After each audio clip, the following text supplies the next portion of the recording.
Oculus wants to get you aboard their VR Wonder World, and with that, they are doing some bundled PC specials. Currently, the lowest one is $949 for the Asus bundle, and the highest one is $2,549 for the Alienware Area 51, which is actually offered as a bundle. So you can either do that, I don't know why it's listed here, or you can actually beef up your current PC to meet the specs. It's not a cheap thing to do.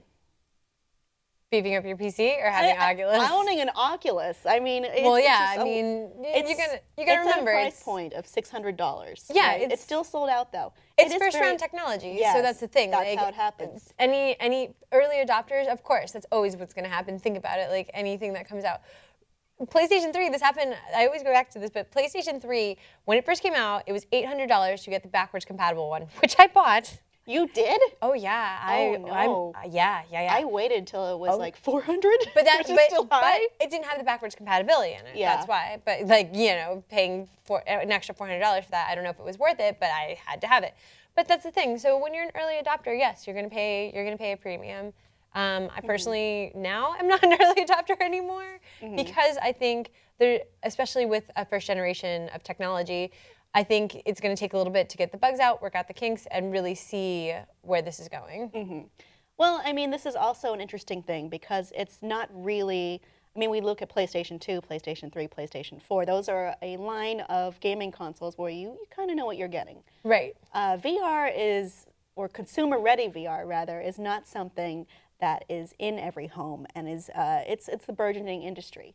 So we have people, it's a pivotal time for VR systems, which is we need to get people, or they need to get people on board to adopt it, or it will just become, just a niche item that isn't really popular with the public and isn't getting software made for it and is kind of essentially dead. So we've talked about this before, which is this is the high-end entry. The low-end entry needs to be great so that people would adopt this and be ready to accept VR.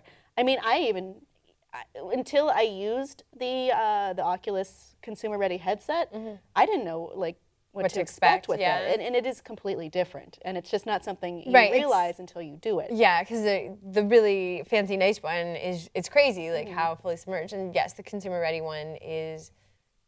Honestly, I'll wait until the price drops, unless for some reason it gets magically sent to me. Then you're like Oculus,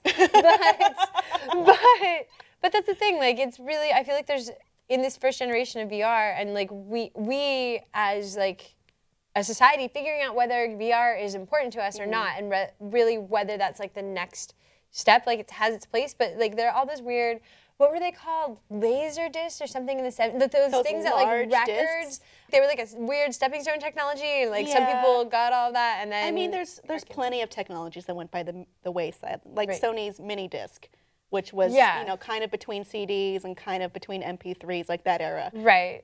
It didn't catch on. And that's the thing. Sometimes the technology moves too quickly, and you realize this first generation was a stepping stone to something, but it's not really what the public is going to grab onto. Yeah. So I'm curious to see if this first generation of VR is what it is, or if it's a new system that this VR is creating the technology for. Well, at this point, it's super important to that industry that this this is probably the leader right now. So it's important to them that this catches on and that people want it and people are willing to pay for it. So far, all the pre-orders on Amazon as of now were filled up. If you did do that, by the way, get the $600 Oculus headset, you do get to apply that to a bundle if you would like as well.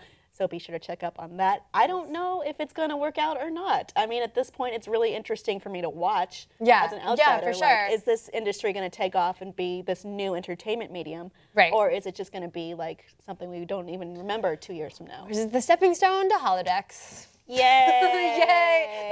Let's be honest, that's what we're all really waiting for. I played the Toy Box demo. It could kind of be a holodeck. I mean, it could be one day. But on that subject, I mean, we have talked before about which technologies survived, VHS over beta. Right. Streaming internet video, and a lot of it was led by porn. which was something that people bought it. Good job, porn. So just look for the VR porn and whether or not that's good enough. That actually probably will be the deciding factor in how popular. I'm not being salacious and weird. That's really it's one of the biggest industries out there. You know, it makes technologies fail or succeed, and that is porn. Porn will take you there, audience. Always follow the porn. Do you want an Oculus VR headset, and what will you use it for? Let us know below in the comments, and please like and subscribe for more.